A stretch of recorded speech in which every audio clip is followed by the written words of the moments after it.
대선 체제로 전환한 더불어민주당이 오늘 이재명 표 입법 과제를 논의했습니다. 이재명 후보의 부동산 대개혁을 뒷받침할 법안들이 우선 입법 과제로 채택됐는데요.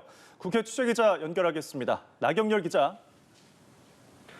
네, 민주당은 오늘 정책 의총을 열어 이른바 대장동 방지법에 대한 의견을 모았습니다.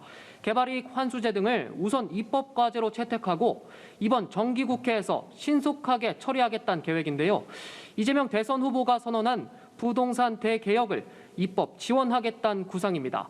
윤호중 원내대표는 불로소득 환수 법안에 대한 논의를 시작하겠다면서 100% 개발이익을 환수하지 못했다며 이 후보를 공격한 국민의힘도 부동산 불로소득 환수 법안 처리에 동의할 거라고 말했습니다.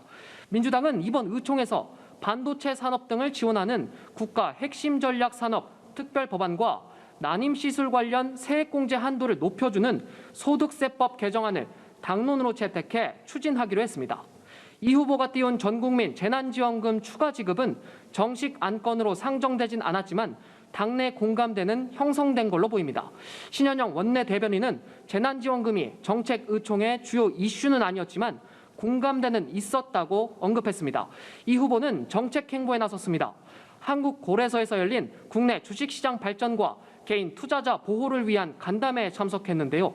이 후보는 이 자리에서 국내 증권시장이 저평가돼 있는 문제를 해결하고 소액주주가 최소한 피해보지 않는 제도를 만들면 좋겠다고 언급하면서 개미 표심 잡기에 나섰습니다.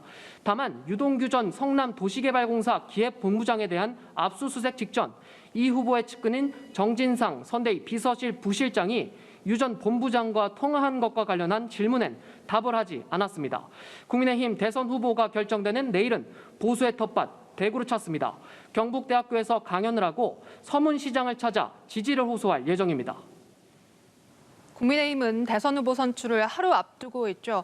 당원 투표와 국민 여론조사 결과를 바탕으로 최종 후보가 결정되는데요. 관련 내용 전해주시죠. 네, 국민의힘 대선 후보 선출 바로 내일입니다. 국민의힘의 경선 투표는 오늘 오후 5시까지 진행됩니다. 당원 투표와 전화 면접 방식의 여론조사 결과를 50%씩 반영해 최종 후보를 선출하는데요. 오늘 오후 3시까지 국민의힘 당원 투표율은 63.28%로 역대급 투표율로 평가받고 있습니다. 최종 투표율이 65%에 이를 거란 예상이 나오는데요. 국민의힘 이준석 대표는 그 어느 때보다 국민들의 관심이 높았던 경선 기간이라면서 경선 이후를 강조했습니다. 이제 선거 후가 더 중요합니다. 화학적 결합은커녕 갈수록 결속력이 저하되는 민주당을 반면교사 삼아 우리 당의 모든 당원과 지지자들은 의견을 모아야 합니다. 단합하면 정권 교체를 이룰 수 있고 흩어지면 우리는 각계격파 당할 것입니다.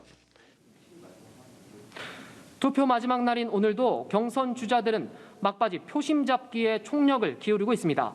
윤석열 후보는 하루 종일 의정부와 포천, 연천 재래시장 3곳을 돌며 민생 행보에 나섰고 오전 국민의힘 경기도당을 찾은 홍준표 후보는 오후 5시 20, 30대를 만나기 위해 홍대 거리로 나섭니다.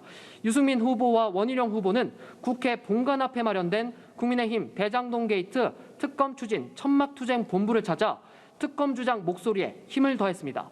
지금까지 국회에서 전해드렸습니다.